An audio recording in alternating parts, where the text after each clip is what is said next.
terapéuticas y farmacología. Hoy vamos a hablar un poco de introducción a las fuentes de información biomédica y búsqueda en la literatura. Este seminario de alguna manera está puesto acá estratégicamente. Hemos ido transitando en los primeros seminarios, en los primeros temas que hemos tocado sobre cuestiones más de farmacología básica, después pasando por algunas cuestiones que no son de básica, pero que de a poquito podíamos ir pensando en farmacología aplicada, y ya en el último TP de asma, bueno, ya entramos a empezar a pensar lo que es este algoritmo de terapéutica razonada, que tiene que ver mucho con la farmacología aplicada y la decisión sobre la elección de los fármacos o de las estrategias terapéuticas que hacemos. Y para eso necesitamos tener evidencia, tratar de tener la mejor evidencia disponible, también saber cómo buscarla. Es un tema tal vez que se pueda hacer un poco arduo porque puede que no estén habituados a compartir o a realizar este tipo de actividades de búsqueda y de información. Algunos sí, otros no. Por supuesto que estamos abiertos todo el tiempo a preguntas, me pueden interrumpir, no es una exposición esto, así que si no se entiende frenamos y después seguimos. Y probablemente si yo no lo puedo explicar, lo pueda explicar Manu o alguno de los otros docentes que esté, para que ustedes pues, se puedan llevar algunos contenidos básicos y les sea útil, porque esto es altamente traducible a la práctica de todos los días, y excede lo que es la farmacología en sí. Em, para iniciar un poco con el seminario, eh, básicamente sabemos que ha aumentado muchísimo, y ustedes lo sabrán, y creo que lo estamos viviendo todo el tiempo con esto de la pandemia, el volumen de los datos y la sofisticación de los datos en los últimos años, y cada vez es más. Sin embargo, todos nosotros, tanto ustedes como estudiantes, como nosotros como profesionales, nos encontramos con obstáculos para obtener información de calidad que tienen que ver básicamente con la falta de tiempo, la imposibilidad de acceso, sobre todo en nuestro medio, donde la gran mayoría de la producción científica está relacionada con países centrales, en Europa, Estados Unidos, y eso nos imposibilita a veces desde lo económico poder acceder a información de calidad. La carencia de habilidades que todos tenemos y que tenemos que ir desarrollando. La falta de motivación, a veces porque está estrictamente volcado hacia lo asistencial, y la sobrecarga de información. Sí, Medline, ya la vamos a ver, es una de las bases de datos más importantes del mundo. Contiene más de 20 millones de referencias o más de 25 millones de referencias, con lo cual es imposible e inservible ser abarcativos. Cuando nosotros nos planteamos esto de la búsqueda o de obtener información, podemos pensar en que hay tres puntos iniciales o principales que tienen que ver con la cuestión de la búsqueda. Podemos buscar de manera informal para mantenernos actualizados, podemos suscribirnos a diferentes portales, a revistas, a portales de sociedades científicas o listas de correos que nos puedan de alguna manera acercar información, nosotros navegar por internet e ir entrando en diferentes lugares e ir leyendo por curiosidad. De forma dirigida, cuando buscamos respuestas en situaciones concretas, perdón, que tienen que ver básicamente con lo asistencial. Y después, de una manera mucho más sistemática y metodológica, cuando vamos a hacer evaluación de la literatura existente antes de embarcarnos en un proyecto que sea de investigación, y que necesitemos tener un marco teórico previo en ese sentido. Es importante definir cuáles son las necesidades de la búsqueda, definir qué rol cumplimos, y nosotros lo hacemos, como decíamos, desde un rol asistencial, desde un rol de estudiante, de un rol docente, o inclusive del rol de gerenciador de salud. Los gerenciadores de servicios de salud también necesitan de búsquedas y toma de decisiones. Definir con qué pregunta cuál va a ser la pregunta que vamos a querer ir a responder, seleccionar cuáles van a ser las fuentes adecuadas y poder aplicar esa estrategia y valorarla.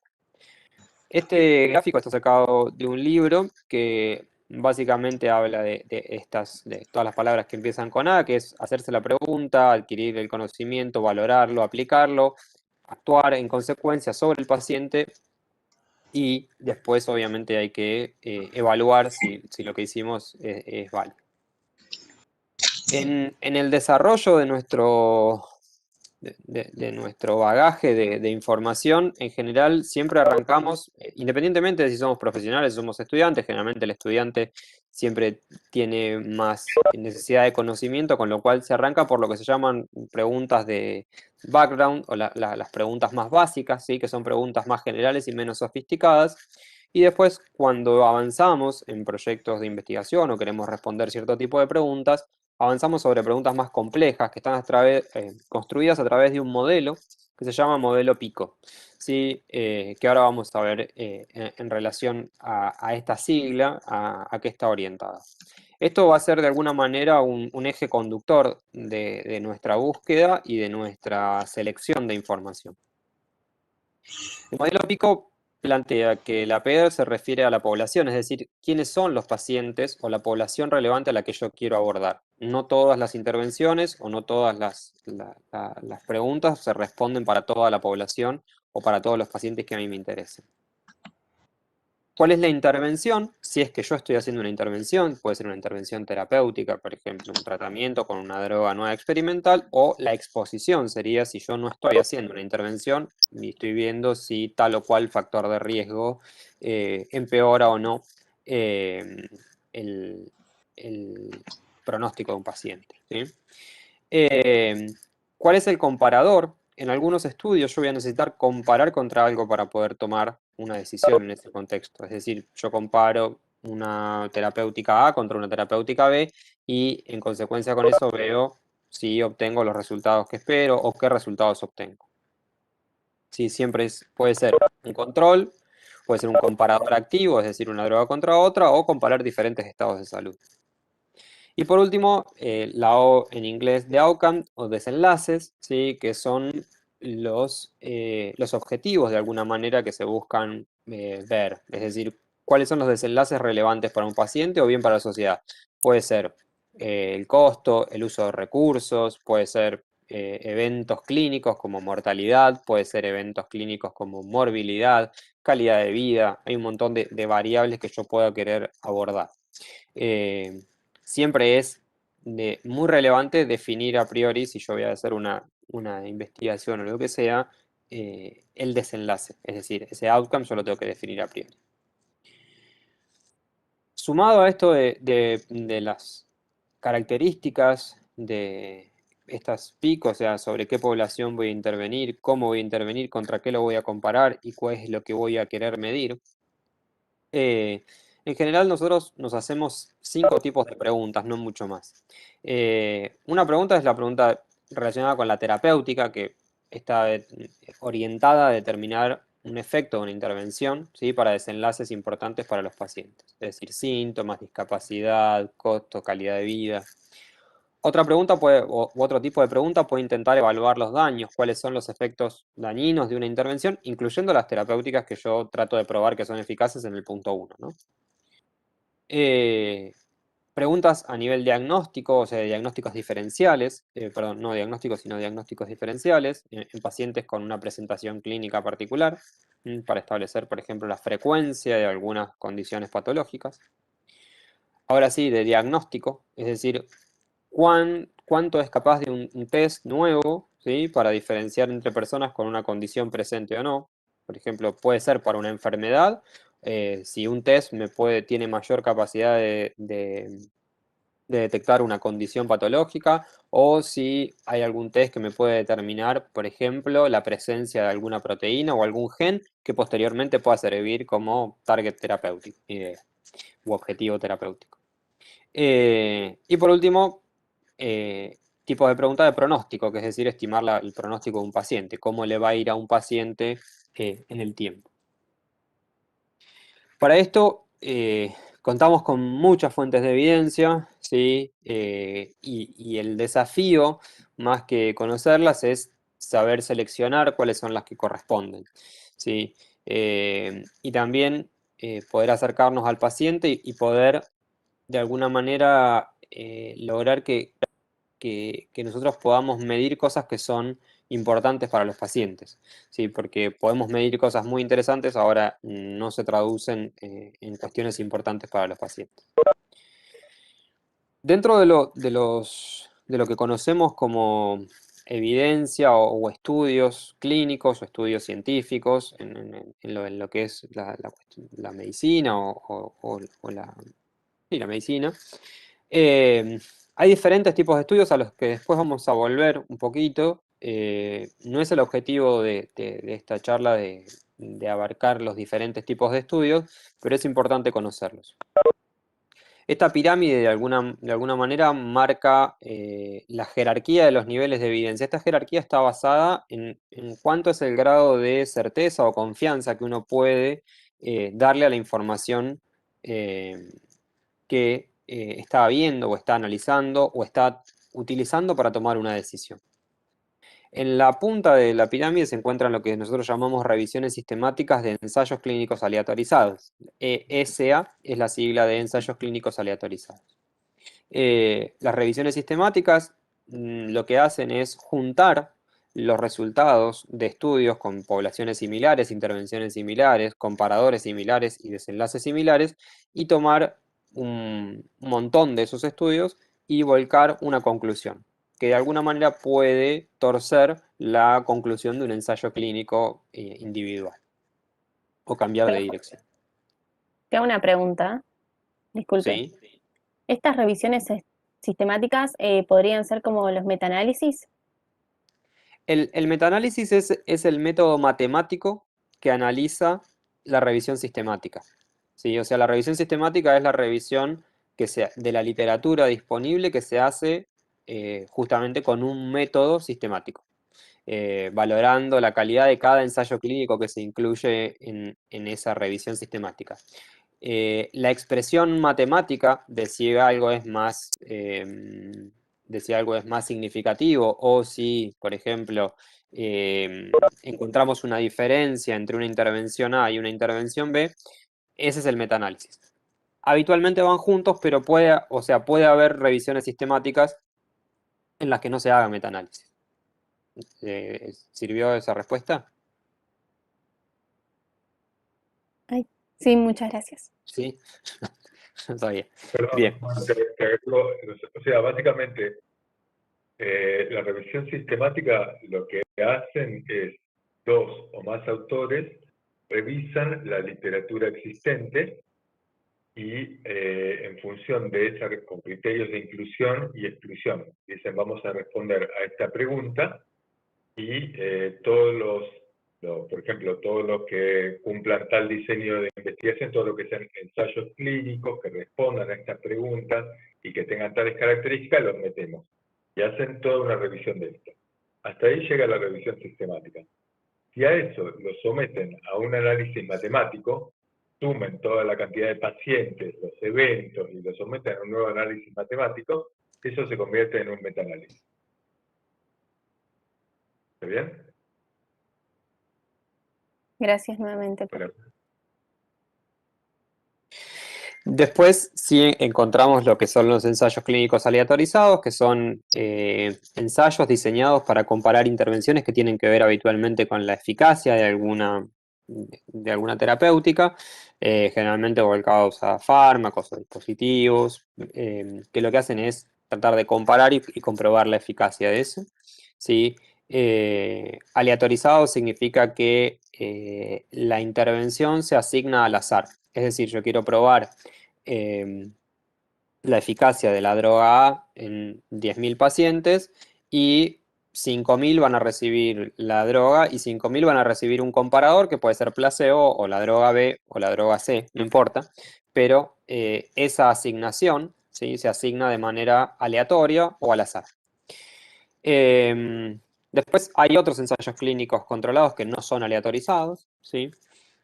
Controlado significa que hay algo que lo compara, que vos tenés algo para comparar, pero que no está aleatorizado, ¿sí? Después hay estudios observacionales, que son los estudios de cortes o de casos y controles.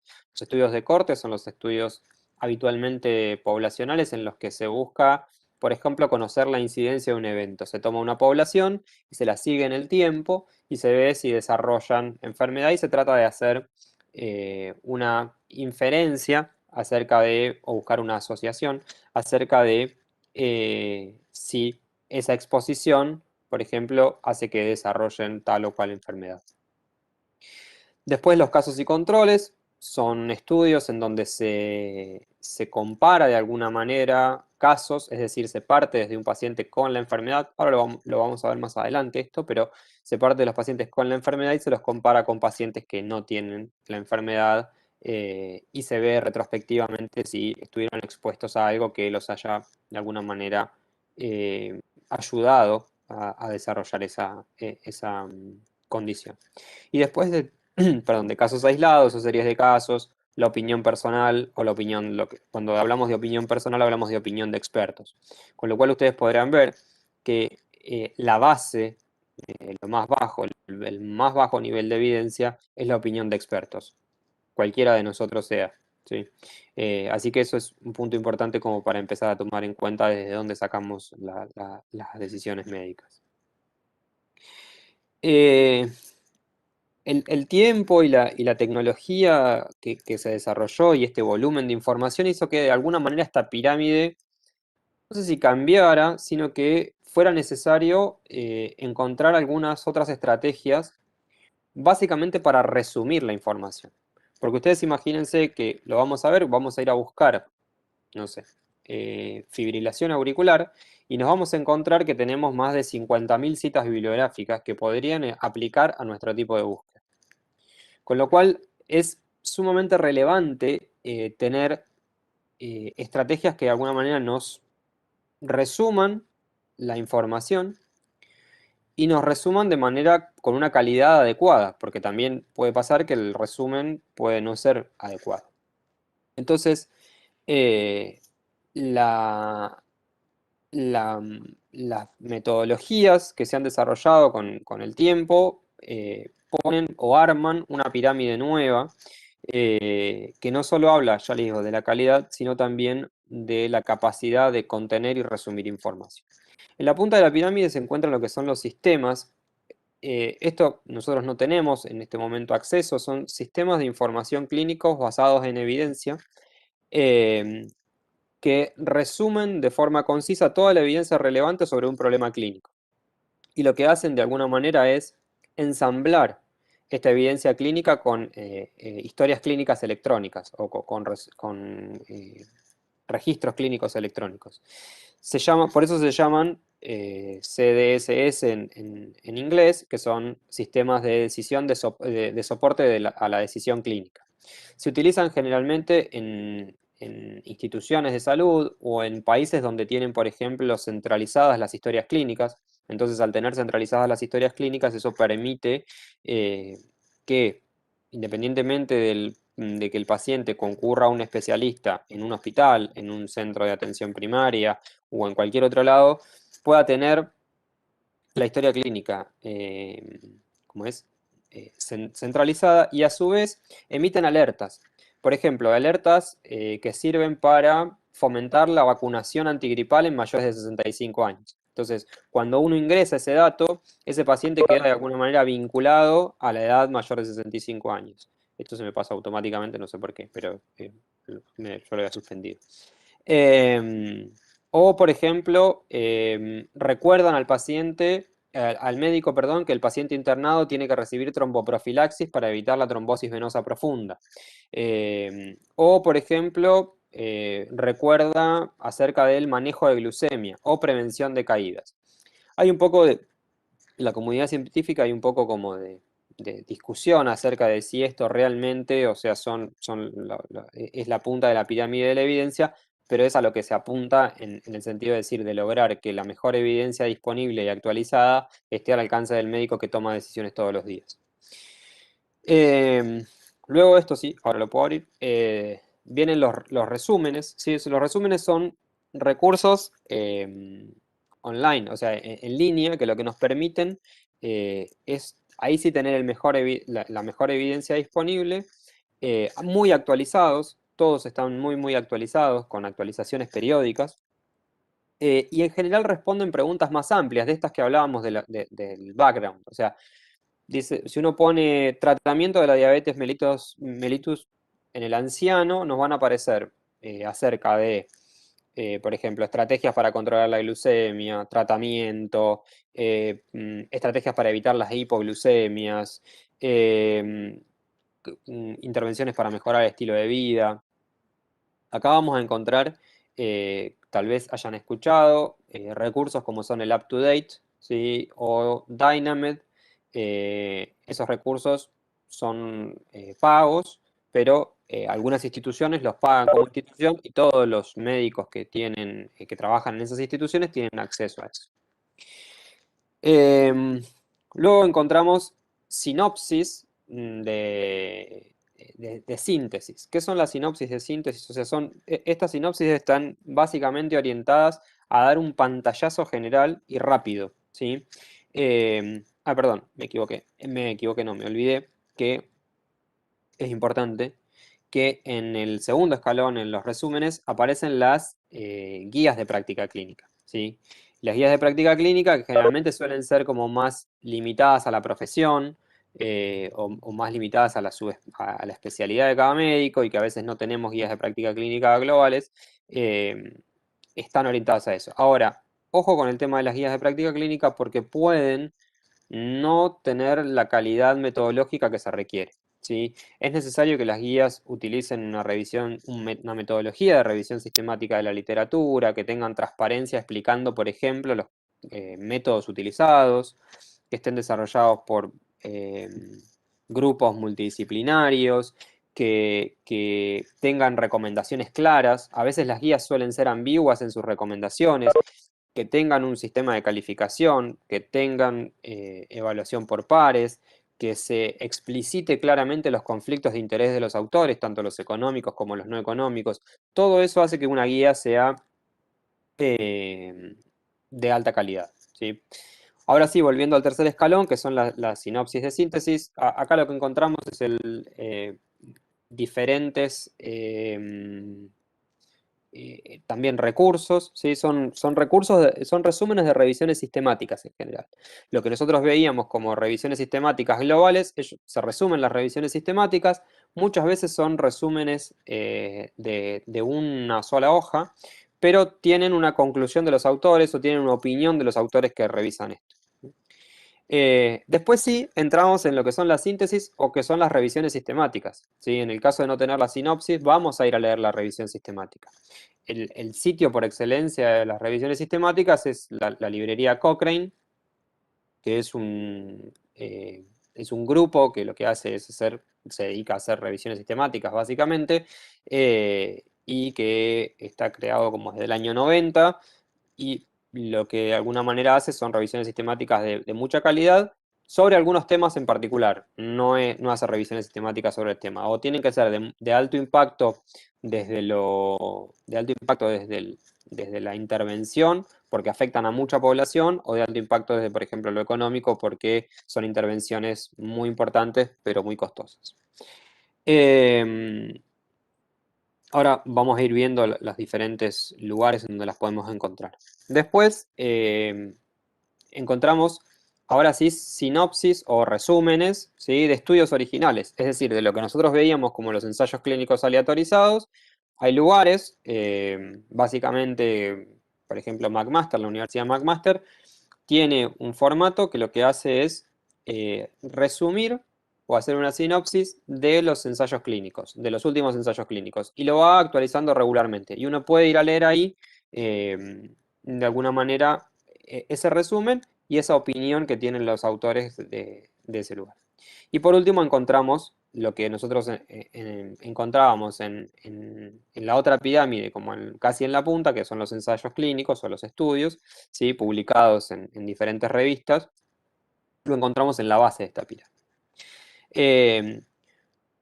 Lo que nosotros tenemos que tener en cuenta es que hasta lo que son las sinopsis de estudios, es decir, estos 5 primeros escalones o estos 5 primeros lugares de la pirámide, son lo que nosotros llamamos fuentes preevaluadas.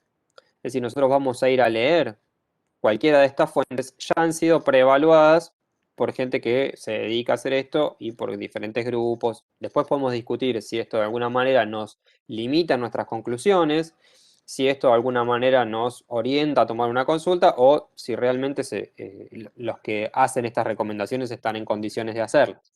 Uno asume que sí, pero para eso tenemos que tener las herramientas de búsqueda y las herramientas de lectura crítica. Acá les mostramos un poquito, estos son enlaces, ¿sí? Que los pueden ir a visitar, de diferentes tipos de recursos.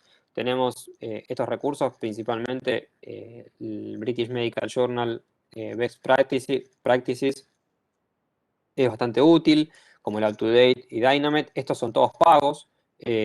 Ahora vamos a ver, nos vamos a tratar de ir metiendo en algunos para que vayan conociendo. El McMaster Plus o Plus, como se dice ahora. La librería Cochrane. Y después este centro de revisión y de diseminación de información que en realidad ahora está relacionado directamente con el Instituto Nacional de Salud de Reino Unido.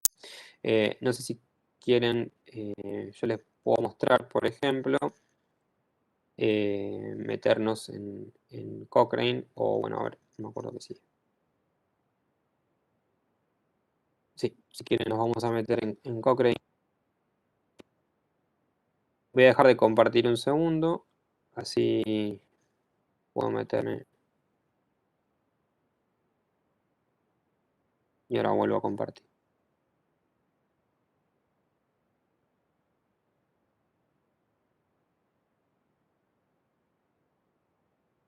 Esta es la página de Cochrane, ¿sí? O de las revisiones sistemáticas de la librería Cochrane. Nosotros podemos buscar acá por título o abstract cualquier cosa. No sé, yo había buscado hoy. En general se busca en inglés, pero se puede buscar en castellano, en este caso.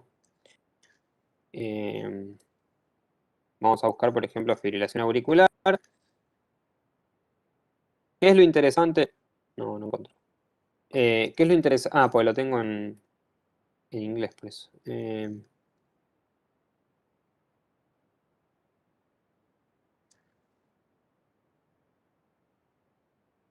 ¿Qué es lo interesante de esto? Ahora vamos a ver, está un poco lento porque depende un poco de la conexión. Ustedes pueden ver acá, encontramos, por ejemplo, fechas de publicaciones, cantidad de revisiones de Cochrane, protocolos, ensayos clínicos, editoriales, colecciones especiales o respuestas clínicas a preguntas concretas. Independientemente de eso, ¿sí? Si por ejemplo nosotros queremos ver una revisión, ¿sí? Nos metemos en la revisión, algunas están gratuitas, otras no. Lo interesante a veces de las revisiones temáticas es eh, la posibilidad de encontrar esto. Esto se llama resumen en términos sencillos. Si lo ven en inglés, se llama sinopsis o summary in plain language, ¿sí? Y ustedes van a encontrar que los autores de la revisión sistemática, sin tener que meterse en toda la revisión, hacen un pequeño resumen de cuál fue la pregunta, cuáles son los antecedentes, las características de los estudios incluidos, los resultados y la certeza en la evidencia sobre este punto en particular. ¿Sí? Y acá están las conclusiones de los autores, que estas sí suelen estar en inglés.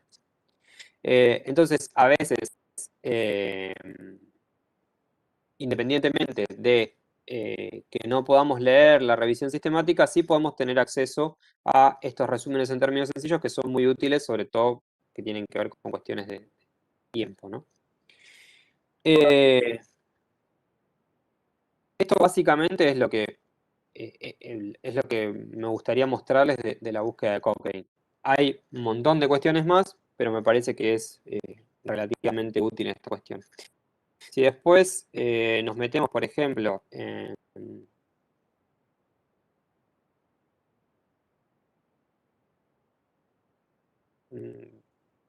metemos en BMJ Best Practices, ¿sí? No la tenía abierta, yo tengo básicamente lo mismo, pero es para mostrarles, lo que pasa un poco lento. ¿Sí?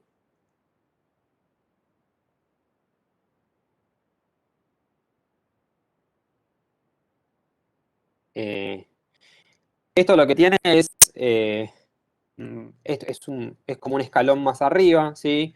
Estos son, por ejemplo, cosas para los pacientes, videos, resúmenes de la evidencia, interacciones de drogas, calculadores, diferentes especialidades o actualizaciones puntuales. Acá se puede buscar por síntomas o por enfermedad, y esto sí hay que tener acceso a través de una cuenta paga o acceso a través de una institución, que es lo que yo les decía.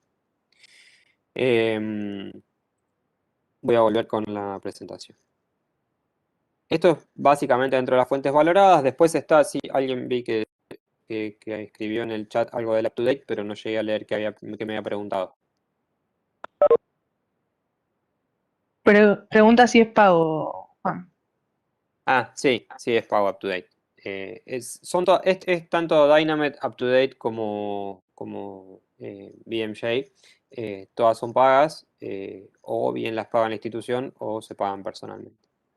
Y pregunta, Este, perdón, si hay alguna otra forma de ingresar o solamente pagando, pero bueno, medio que ya respondiste. Sí, no, en general no hay otra forma. Sí, teniendo el código del que paga, básicamente. Pero esa sería como la alternativa. Como Eh, Netflix. claro, sería como un Netflix. De hecho, el McMaster se llama McMaster Plus. Es bastante como tipo Disney Plus, ¿no? Ahora lo vamos a ver.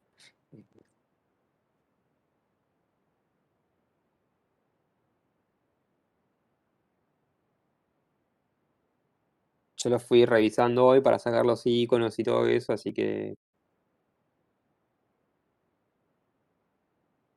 esto es de la Universidad de McMaster, también es pago, por supuesto. Y acá, bueno, muestra lo último que se ve en diferentes cosas. Uno puede setear ciertas preferencias, y puede setear ciertos tipos de búsqueda, puede setear para búsquedas que tengan que ver con enfermería. Hay a nivel en Canadá y en otros países hay investigación en enfermería de muy alto nivel. Diferentes tipos de artículos, uno puede ir guardando su perfil, pero también. En general este no es pago, pero porque se le da acceso a las universidades, a través de las universidades, pero para nosotros es pago.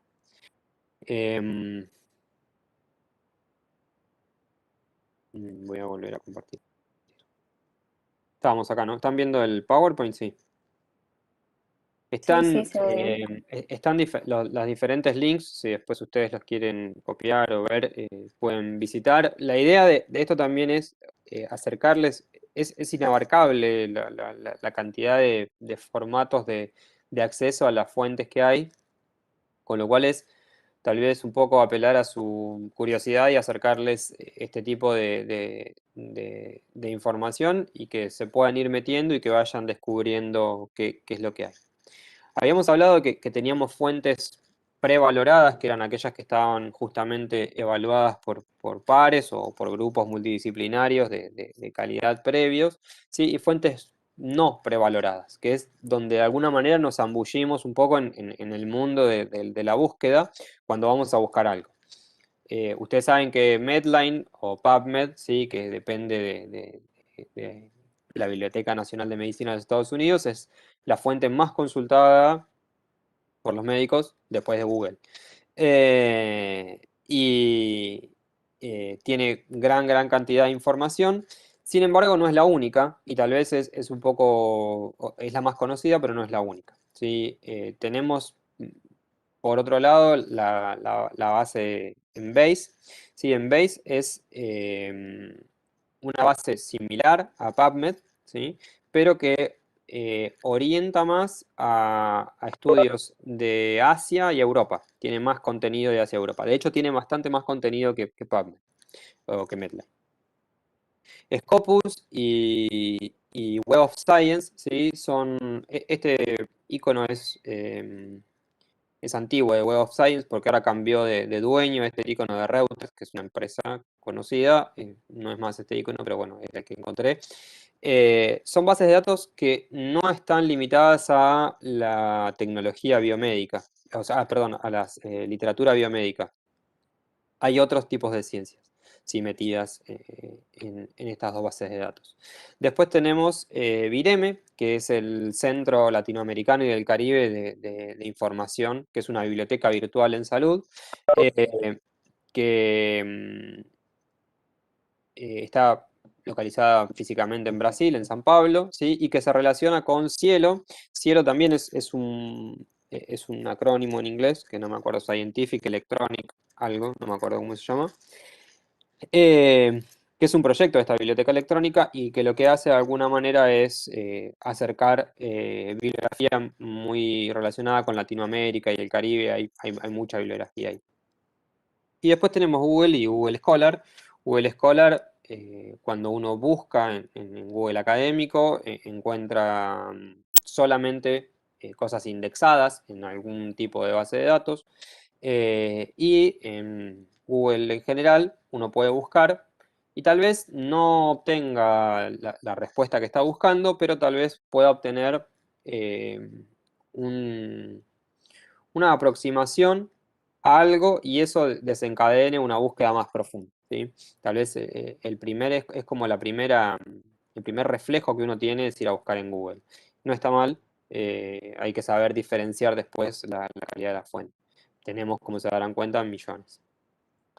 Esto es importante, está básicamente limitado a revisiones sistemáticas, pero fíjense cómo se solapan la cantidad de solapamiento que hay y la cantidad de solapamiento que no hay en las bases de datos. Con lo cual, si uno quisiera hacer una revisión sistemática e ir a buscar sobre un tema, debería revisar con mucho detalle las diferentes bases de datos. Más o menos hay un 20% de solapamiento en revisiones sistemáticas entre el ILAX, que es básicamente la base de Vireme, Cochrane, PubMed y Embase. Así que cuando tengamos que buscar muy profundamente, tenemos que buscar en todos lados. Esto, la idea es hacerlo ahora en vivo, pero era tal vez mostrarle en lo que tiene que ver con formatos de búsqueda. Nosotros podemos meternos en la página de PubMed y escribir en el buscador, yo le puse Stroke Prevention y Atrial Fibrillation. Hay que buscar en inglés, eso es una limitante que tenemos. Podemos utilizar el traductor de Google, que no siempre es lo mejor, pero nos acerca un poco más si es que no tenemos la idea de cómo expresarlo en inglés. Podemos buscar cómo se dice en inglés alguna condición, porque muchas veces no se dice como nosotros lo pensamos, pero es una forma. Si nosotros buscamos directamente, ¿sí? En el buscador de PubMed, lo que con este formato, vean que aparecen, por ejemplo, 11.788 resultados. O sea, son unos cuantos como para ir a revisar. Entonces se desarrollan algunas estrategias de búsqueda que vamos a empezar a ver, no sé si a desmenuzar, pero sí a ver mínimamente, sobre todo en PubMed. Nos va a servir mucho y nos sirve para algunas otras bases de datos también, pero en PubMed son muy útiles. Uno se llama buscar por términos mesh. Los términos mesh son como si fuesen títulos que contienen subtítulos dentro de sí mismos. Eso hace que se limiten, ¿sí? La cantidad de datos que nos va a devolver la búsqueda. Entonces, si encuentra la palabra, por ejemplo, stroke, dentro de un término mesh o un término de título relevante, ¿sí? La va a incluir en el resultado de la búsqueda. Si no, no. Y con eso, por ejemplo, bajamos de 11.700 a 5.800. Son exactamente los mismos términos de búsqueda. Yo le hice hoy la búsqueda esa para que quedara exactamente igual. Para que no fuesen días distintos ni nada por el estilo. De hecho, no aparecen exactamente los mismos ensayos clínicos estudios primero, o va a tener que ver mucho con la estrategia de búsqueda que utilicemos. Otra estrategia de búsqueda que sí la vamos a ir a ver online, porque es necesario que la vean para ver cómo se aplica, es esto se llaman clinical queries o preguntas clínicas. Es también un resultado o un recurso, perdón, no un resultado que ofrece PubMed y que nos limita aún más, ¿sí? La búsqueda si nosotros utilizamos algún filtro como el filtro de Narrow. Yo ahora voy a dejar de compartir esto y voy a meterme en PubMed para mostrarles cómo se busca por clinical queries.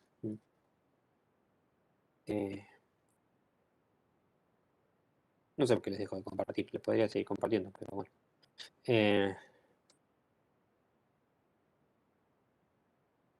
Ahora vamos a compartir.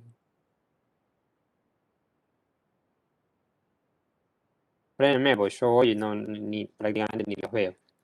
Ahí ven la página de PubMed, sí. Sí, si ustedes bajan, ¿sí? Pueden buscar directamente acá por Mesh o pueden buscar acá por Clinical Queries. Cuando en Clinical Queries, hoy como todo es COVID, aparece artículos de COVID, ¿sí? Pero acá podemos buscar, por ejemplo, Stroke Prevention, Atrial Fibrillation. Entonces, si nosotros queremos buscar en una categoría de terapéuticas, podemos buscar en diferentes categorías, diagnóstico, etiología, pronóstico, y podemos buscar lo que se llama scope, es como si fuese el marco en el que buscamos. Si es un marco amplio o si es un marco escaso o refinado de alguna manera, para decirlo. Si nosotros buscamos en un marco refinado, que es lo que nos interesa ir a buscar puntualmente sobre una patología, claramente encontramos una disminución abrumadora de esto. Si nosotros decimos, bueno, miren, la verdad es que yo revisé de 876 resultados, reviso 30 o 40 resultados y me parece que no encuentro lo que yo estoy buscando, podemos ampliar el marco de búsqueda y nos van a aparecer unos cuantos resultados más. ¿Sí? Se hace mucho más amplia la búsqueda. Entonces, esta es una estrategia muy útil para ir a buscar por preguntas clínicas o clinical queries. ¿Sí? Después, voy a volver acá. Después hay otros tips para ir a buscar en PubMed, ¿sí? Pero ya nos metemos en lo que son los operadores booleanos, se llaman, y otras yerbas que ahora veremos cuáles son las otras yerbas. En relación a los operadores booleanos son palabras, ¿sí? Muy cortitas, que de alguna manera nos permiten asociar términos y que nosotros necesitamos conocer, porque a veces no es útil ir a buscar todo un texto largo porque no lo asocia el buscador, o no es útil ir a buscar una sola palabra porque nos tira 300.000 resultados. Entonces, los más importantes y más conocidos son estos, ¿no? El OR, el AND y el NOT. Entonces, ¿qué busca el OR? Acá lo ven ustedes en este diagramita de Venn. Busca cualquiera de los criterios de búsqueda, es decir, nos busca úlcera péptica o hemorragia. Entonces nos va a devolver todo lo que todo lo que busquemos como úlcera péptica y hemorragia. Todo junto nos va a devolver. ¿Qué usa el AND? El AND usa la intersección de los conjuntos, es decir, solo aquellos resultados que contengan ambos criterios. Y el NOT excluye el último criterio detrás del operador, ¿sí? Excluye ese criterio de la búsqueda. En este caso, si nosotros ponemos úlcera péptica, not hemorragia, nos va a encontrar solamente úlceras pépticas que no hablen de hemorragia. Si nosotros invirtiéramos esa forma de búsqueda, claramente lo que va a hacer es buscarnos hemorragia y no úlcera péptica. Así que hay que tener en cuenta qué es lo que ponemos primero y qué es lo que ponemos después del not. Pero estos son los operadores booleanos básicos y de muy sencillo y fácil uso. No es que hay que hacer nada raro. Hay otros trucos u otras herramientas, ¿sí? Lo que se llama búsqueda truncada. Profe, Sí, perdón. una pregunta, perdón que interrumpo. No, me parece. En la anterior, ¿se pueden usar más de uno? Por ejemplo, Sí. I, o solamente se puede de a dos. Se pueden usar combinados, no hay problema. Se pueden usar, ahora vamos a ver, dentro de paréntesis, diferentes palabras con diferentes operadores. Se pueden usar de diferentes maneras. Yo uno lo expresa así para hacer una expresión sencilla Sí, sí, sí. de partida, pero se pueden asociar, sí, no hay problema. Buenísimo, Eh, gracias. eh, por ejemplo, acá podríamos poner, bueno, ahora vemos. La búsqueda truncada, ¿sí? Usa el asterisco luego de la palabra, busca la raíz de la palabra y el asterisco, y eso nos trunca la palabra y solamente buscamos la raíz. Entonces, ¿qué es lo que nos va a encontrar? Si yo por eso, por ejemplo, ponemos child, nos va a encontrar children, childhood, childs o child. Todo esto va a incluir, si yo busco child y el asterisco. ¿Sí? Puedo poner límites a la búsqueda, puedo poner límites en los años de publicación, puedo poner límites en los años de edad que estoy buscando, en los grupos etarios, puedo poner límite en el sexo, puedo poner límite en PubMed si estoy haciendo búsquedas en humanos o en animales. Hay un montón de límites que se pueden poner para también reducir la cantidad de información a la que me va a devolver.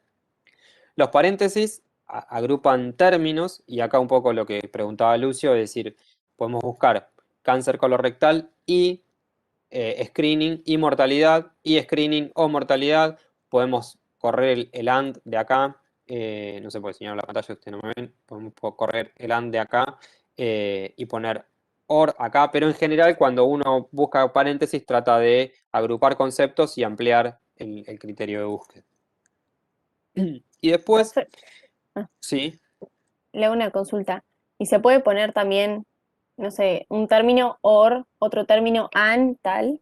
sí, Como exactamente, sí, es lo combinar. que, Exacto. Bien. lo que decía Lucio nos preguntaba recién, sí, se pueden utilizar combinados los operadores, no hay problema.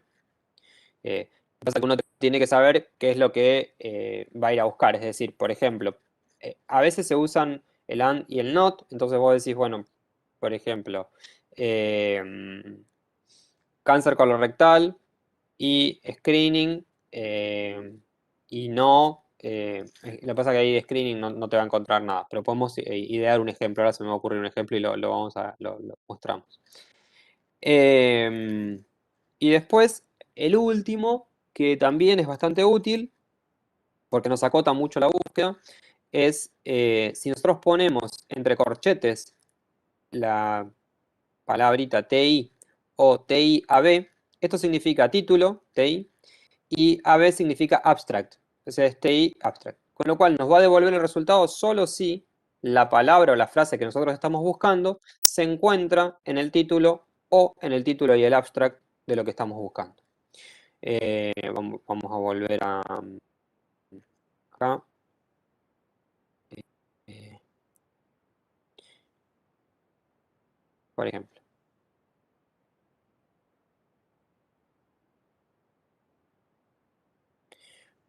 Em,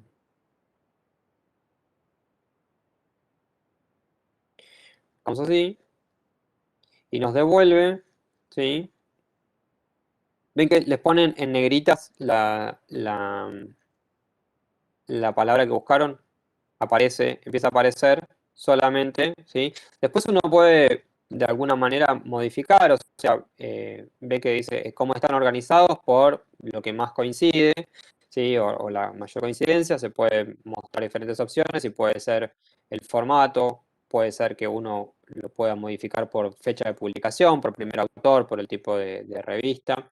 Acá nos tira generalmente cómo fue evolucionando las publicaciones en los últimos años, y esto es no solamente el gráfico en general, sino la cantidad de publicaciones relacionadas con esta estructura de búsqueda que encontramos. La disponibilidad de texto, si nosotros cliqueamos acá, es cuáles están en texto completo gratis, ¿sí? Y ahí empiezan a aparecer los filtros que nosotros aplicamos. Cuáles son, por ejemplo, ensayos clínicos controlados y están gratis. Entonces se empiezan a reducir todas las opciones. Acá están las fechas de publicación, y también podemos abordar esto. No es complejo, pero hay que navegar en relación con eso. Después, hay otras fuentes de información que no son estrictamente PubMed, ni fuentes formales de búsqueda como bases de datos, pero son muy importantes. Hay lo que se llaman agencias de evaluación de tecnologías sanitarias. Las evaluaciones de tecnologías sanitarias son un tipo de revisión sistemática que lo que le agrega es una valoración del costo, que tienen que ver generalmente con intervenciones costosas o con intervenciones importantes para el sistema sanitario. Entonces, se hacen ese tipo de revisiones. Estas son diferentes agencias. El NICE es la agencia inglesa, la agencia canadiense, el CAT, agencia alemana, por ejemplo, IQWiC HAS es la agencia francesa. Eh, esta INNATA es de alguna manera, la agencia internacional de diferentes como es, entes que nuclean, diferentes entes que valoran evaluación de tecnologías sanitarias, y esta es la estadounidense, sí, que es la Agencia de Calidad en Investigación en Salud. Sobre todo esta está orientada a cuestiones que tienen que ver con atención primaria de la salud. Hay un programa desarrollado por esta agencia que se llama el Clearinghouse Guidelines, que es una guía, es un buscador de guías. Ustedes pueden ir ahí a buscar guías de práctica clínica. No solamente están las guías estadounidenses, sino que hay guías de todo el mundo con cierto tipo que de alguna manera representen cierto tipo, respeten, perdón, cierto tipo de calidad, y pueden ir a buscar diferentes tipos de guías ahí. Otras fuentes de búsqueda son las agencias regulatorias. Las agencias regulatorias en general hacen informes de cuándo y por qué aprueban las drogas y cuáles son las indicaciones aprobadas. Y eso es bastante útil. Por ejemplo, podemos probar la Agencia Europea de Medicamentos. Sí, la Agencia Europea de Medicamentos tiene esta página. En general uno entra a regulatoria, puede ir a autorización, por ejemplo, las drogas que están en autorización, y acá se busca en general por droga. Si uno quiere buscar, no sé, qué sé yo, hoy habíamos buscado, por ejemplo, un anticuerpo monoclonal. ¿Qué puse? Adali.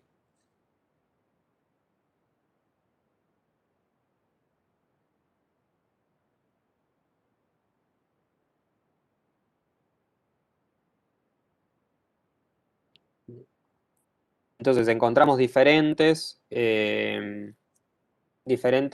resultados.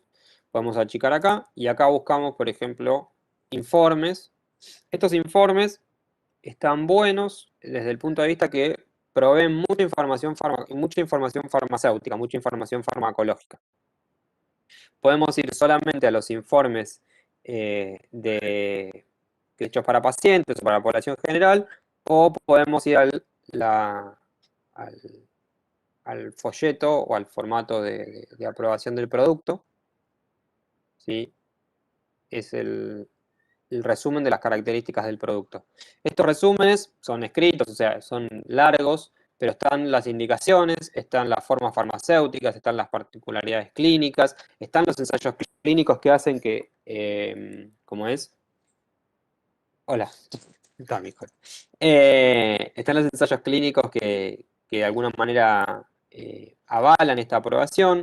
Son documentos largos, pero estos sí son de libre acceso, porque estos tienen que ver con agencias regulatorias, con lo cual esto es totalmente de libre acceso, no hay que registrarse, nada, es de acceso libre al público totalmente. Y tal vez no tienen una valoración de una calidad metodológica, pero sí de la información farmacéutica. Y por último, lo que se llaman buscadores federados. Los buscadores federados son buscadores que nos permiten buscar resumiendo todo esto que venimos hablando. O sea, nos permiten buscar revisiones sistemáticas, nos permiten buscar evaluaciones de tecnologías sanitarias, nos permiten buscar ensayos clínicos controlados. Entonces, si por ejemplo ponemos, como siempre, anticoagulantes en fibrilación auricular, como ustedes ven, lo que nos devuelve el TRIP Database, ¿sí? Esto se llama TRIP Database, se llama TRIP porque es Translating Research into Practice. Podemos ver que nos devuelve toda esta cantidad de cosas, nos devuelve la información, un pequeño abstract, ¿sí? Y en la pirámide de evidencia, ¿dónde la encontrarían? ¿Sí? Tienen diferentes tipos, hay algunas que son pagas, hay algunas que son de acceso libre, es decir, dentro de este volumen de información. Obviamente que también se puede buscar por pico, por pregunta pico, que es lo que hoy veníamos hablando, es decir, qué población yo quiero evaluar, cuál fue la intervención, cuál era el comparador y cuál era el desenlace. Hay otro que se llama Access, que es el buscador, si federado se llama, o federal, porque busca todo, de McMaster. Esto está desarrollado también por McMaster y es similar. Yo la verdad es que no lo uso porque no he tenido acceso, pero tiene características muy similares. Después, obviamente que no sé si alguno de ustedes los conoce, pero para nosotros, como hablábamos hoy, de los que no tenemos acceso, hay otras fuentes de información que son fuentes de información no controladas, que pueden ser informales, como las redes sociales, o ahora en los últimos años se ha puesto muy de moda lo que es Sci-Hub, ¿sí? Sci-Hub está basado en el concepto del acceso global a la información. Hay muchas cuestiones relacionadas con las editoriales de las revistas científicas, porque la gente que tiene acceso sube a esta base de datos los archivos, o sea, los estudios, y nosotros los podemos buscar por lo que se llama, puede ser por el URL, por el PMID, es el número que se le otorga PubMed cuando está indexada la revista, o el DOI, que es Digital Object Identificator, que es un identificador ¿cómo es? De, de registros electrónicos. Ahora vamos a entrar a SciHub y vamos a probar una búsqueda de algún artículo, que en general son pagos.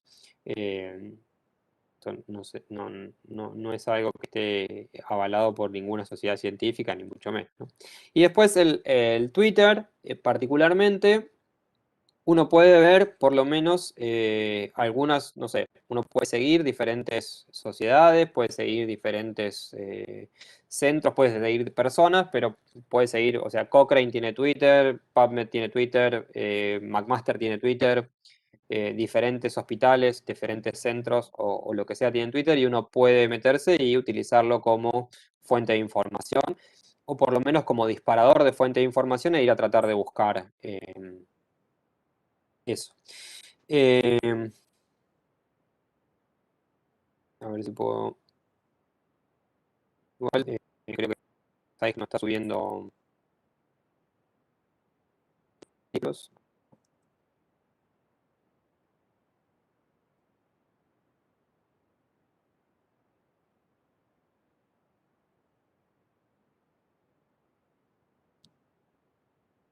¿Lo conocen? ¿Han buscado acá alguna vez? ¿Alguno? Sí, profe. O sea, está Sí. bueno porque Bueno, sí, los papers que no los puedes leer entero, ahí te lo medio ilegal, bien. ¿no? Acá Sin tienen esa el página no PM. haríamos los trabajos de fármaco. No, mentira. Claro. Ahí tienen el PMID, ¿sí? Que es la identificación, y acá tienen el DOI, bien diferentes. Bueno, estos son pues hemos puesto gratis, por eso free text, así que hay que sacar esto. Em, pero bueno, si lo conocen, solamente copian el número y lo pegan, a este también, así que eso es útil. Después, por último, como interesante, este es un desarrollo latinoamericano, particularmente de Chile, se llama Epistemónicos. Es un buscador basado en general en revisiones sistemáticas. Eh, lo que tiene de bueno es que se busca en castellano. Hay algunos que son de acceso gratis y otros de acceso pago, ¿sí? Pero si nosotros buscamos fibrilación auricular, nos va a tirar un montón de revisiones sistemáticas. Eh, Estas, por ejemplo, ahí nos va diciendo si tienen síntesis amplia. Ese cuadradito que tienen ahí, ¿sí?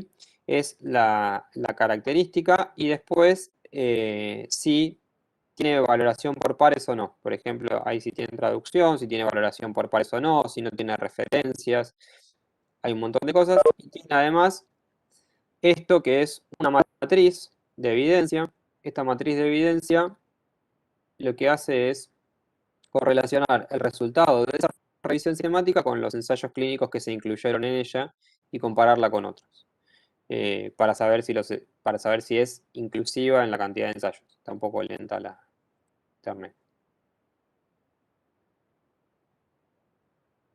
Claro, bueno, como verán, me dice esto, ¿no? Que requiere una buena conexión a internet. Profe, una Eh, pregunta. ¿Y Sí. no existe una página como que nuclee todas? O sea, ¿por qué está dividido en tantas páginas diferentes? ¿Nadie se le ocurrió tipo poner toda la información en una sola y que vos la buscas en un solo lugar y que esté? En una sola página. Claro, Primero porque hay, supongo yo, diferentes intereses comerciales. Hay entidades o sea, todo esto tiene o sea, la publicación editorial, uno para publicar en una revista paga, y las editoriales son pagas, Por otro lado, porque hay diferentes criterios de lo que tiene que ver con la valoración de la calidad de la evidencia, con lo cual puede que no sea siempre la misma. Y después, porque hay bases de datos orientadas particularmente a ciertos lugares. Por ejemplo, Embase está más orientada a Europa y Asia y PubMed a Estados Unidos.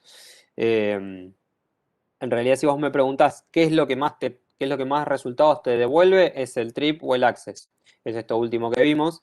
El Trip Database o el Access es lo que más resultados nos trae. Lo que pasa es que a veces es confuso, o sea, porque trae resultados de muchas cosas, ¿no? Y aparte porque son diferentes herramientas de búsqueda, o sea, uno puede ir a buscar guías, puede ir a buscar ensayos clínicos primarios, puede ir a buscar revisiones sistemáticas, a veces, por ejemplo, las guías de revisión de evaluación de tecnologías sanitarias, algunas no aparecen en PubMed porque no están indexadas, o sea, en el índice de PubMed. Entonces, hay diferentes. No sé si sería viable nuclear toda la evidencia de todo nivel en un mismo servidor o en un mismo buscador. Eh, por último, eh, de las fuentes de búsquedas de información, tenemos lo que llamamos literatura gris. La literatura gris son todas aquellas cosas que encontramos en publicaciones de congresos, tesis, abstract de congresos. Todo eso no está publicado en ningún lado, no es rastreable o traqueable con bases de datos habituales, con lo cual uno puede, por ejemplo, Google puede ser útil en ese sentido, o buscar, por ejemplo, en páginas de sociedades científicas, en resúmenes de congresos, si es que ya requiriera hacer una búsqueda mucho más profunda. Volviendo, y ya casi para terminar, en relación a los tipos de estudios, hacer una breve mención de qué hablábamos cuando hablábamos de estudios de intervención o no, ¿sí? De recordar que hay estudios que son estudios experimentales cuando el investigador asigna la exposición, es decir, si yo digo que le voy a dar a un grupo de pacientes una cosa y no le voy a dar al otro, el estudio es experimental. Cuando eso no sucede y yo solamente observo qué es lo que pasa, el estudio es observacional. En el caso de los estudios experimentales, si yo le asigno de forma aleatorizada la intervención, se llaman estudios clínicos randomizados, y si yo no se lo asigno de forma randomizada, estudios clínicos no randomizados. Cuando vemos los estudios observacionales, es decir, que son aquellos que describen o que generan hipótesis, y tenemos un grupo comparado, un grupo contra qué comparar, son estudios analíticos. Si no, son solamente estudios descriptivos. Si partimos de la exposición y vamos buscando el desenlace, es decir, partimos de un factor de riesgo y vamos buscando a ver si desarrolla la enfermedad, son estudios prospectivos, por ejemplo, como los estudios de corte. Si al contrario, partimos desde la enfermedad. Por ejemplo, vemos los pacientes con cáncer de pulmón, si estuvieron expuestos al humo del tabaco, es un estudio retrospectivo, como por ejemplo los casos contrarios. Si nosotros, por otra parte, hacemos una medición única en una situación en el tiempo por una única vez, son lo que se llaman estudios de corte, no cohorte, sino corte de cortar, transversal. Cortamos una sola vez, ¿sí? Y vemos y observamos en ese momento específico qué es lo que sucedió. Si nosotros tuviéramos que hacer una sugerencia de cuáles son los mejores diseños, ¿sí? Esto va a ser útil para la utilización de los trabajos prácticos, cuáles estudios deberíamos de alguna manera elegir o seleccionar cuando quisiéramos ver si nuestra pregunta estuviese relacionada con una intervención, con la incidencia de una condición o el pronóstico, la prevalencia, si estuviese relacionada con los factores de riesgo o con el diagnóstico. Hay diferentes formas o diferentes diseños de estudios que son los que se recomiendan. No sé, Manu, creo que, no sé si termino ya. No, esto es, nada, sigue, pero lo había puesto por si surgiera alguna pregunta.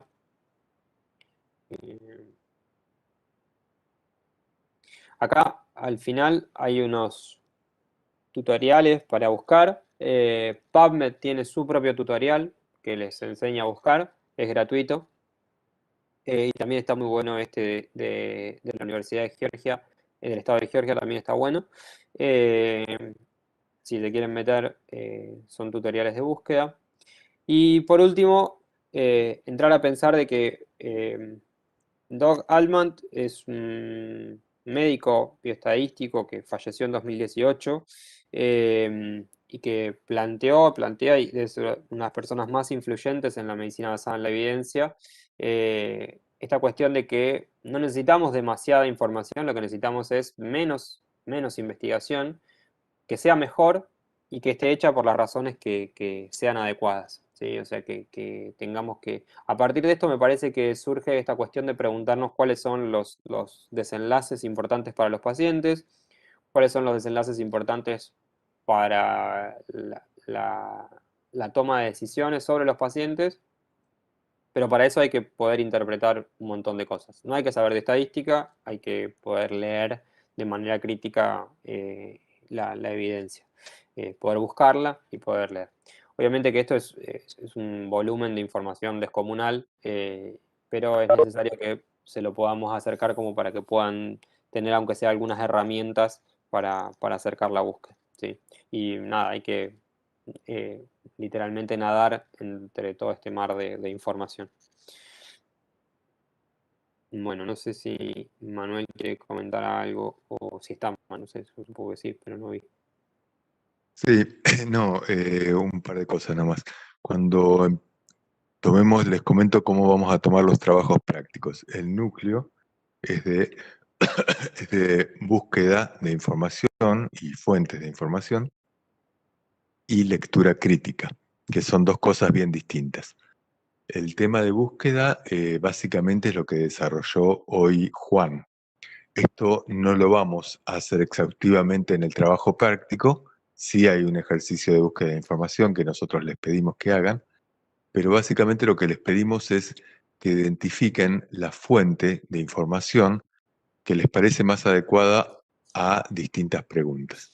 Y esto se lo hacemos porque en general, si ustedes observan, ustedes no acuden a las fuentes de información que en realidad Juan hablaba más de bases de datos, pero no acuden a estas bases de datos. En general, digamos, leemos de revistas o de un libro, una revisión, y estas son fuentes secundarias de información, fuentes que nos resumen mucha información, pero que nosotros no tenemos manera de corroborar si el autor está diciendo la verdad o no. Entonces, la ventaja que tiene un libro es, bueno, nos puede decir, no sé, la hidroclorotiazida no se utiliza para la insuficiencia cardíaca, qué sé yo, para ponerles el ejemplo del trabajo práctico. Ahora, el problema es que otra fuente de información secundaria, o sea, otra fuente de información que resuma las fuentes primarias, ensayos clínicos o estudios de cohortes o casos y controles, o sea, investigaciones, toman estos datos y los resumen, ya sea un libro, una revisión, un médico que explica en un congreso, un profesor, somos todos fuentes secundarias de información, resumimos muchas fuentes primarias, tiene la ventaja de esto, de dar mucha información. No apunta a una pregunta fina, sino que la resume, pero es difícil saber, digamos, si el libro dice una cosa y el profesor dice otra, o dos libros distintos. Esto nos pasa mucho en farmacología. Miramos el Rang, miramos el Goodman y el Katzun, y por ahí te dicen tres cosas distintas. Y es difícil entender cuál de los tres dice la verdad. Las fuentes primarias, la ventaja que tienen es que uno puede mirar cómo están hechas, pero esto depende de quién lo mira. Entonces uno puede mirar un ensayo clínico y comparar, por ejemplo, los dos grupos, el grupo en el cual se sometió a un tratamiento nuevo versus el otro, si los dos grupos eran iguales o no, o si las dosis de los tratamientos eran digamos, compatibles, producían un efecto similar. Cuestiones así, o el tiempo durante el cual se produjo el estudio. Si uno está mirando si un medicamento o una intervención disminuye mortalidad, requiere 5 años, no requiere 3 meses. Estas cuestiones se pueden mirar. Esa es la ventaja de la fuente de información primaria. Y por eso las fuentes de información primaria tienen mayor nivel de evidencia que las fuentes secundarias. Esto se los aclaro porque esto es parte de lo que van a mirar ahora. Seguramente estos temas ustedes los han tratado ya en algunas materias, pero es parte de la cuestión que vamos a profundizar. Nosotros decidimos, esta vez, lo charlábamos hoy con Juan, el seminario ampliar un poco la cuestión de lo que vamos a mirar en el práctico, porque el tema digamos, brinda una herramienta, la cuestión de la lectura crítica y de la búsqueda, y no se puede dar simplemente en 2 actividades. Entonces no queríamos dar simplemente una introducción al trabajo práctico, pero bueno, van a tener que mirar esta cuestión de qué es una fuente de información, a qué preguntas responden las distintas fuentes, los distintos niveles de evidencia, etc. Así que bueno, eso nomás, no sé si hay preguntas así, igual Juan las puede responder tranquilamente.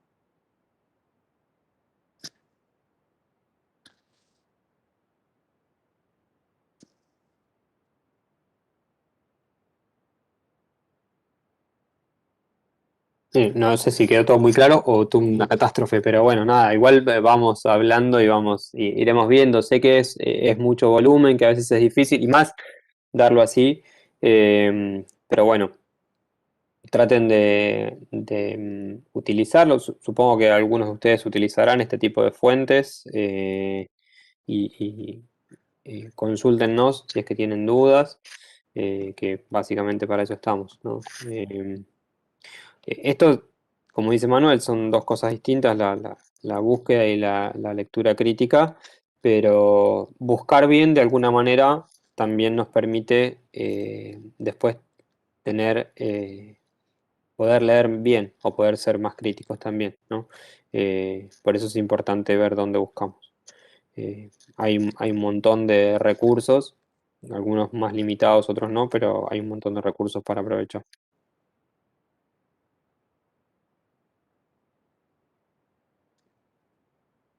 Bueno, Buenísimo, profe, gracias. bien, bueno, buenísimo. Bueno, gracias. No, por Gracias, favor, profe. que estén bien, chicos. Gracias, profe. Muy buena clase. Gracias. Chao. Chao Juan, chao chicos, muchas gracias. Chau, chau, chau. Chao, Juan, nos vemos mañana. Chao, gracias.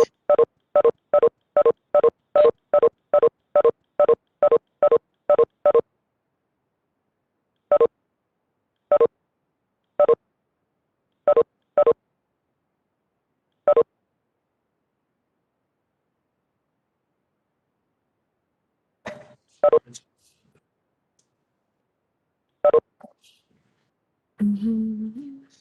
Lichu, no pongas patada que estamos mojado.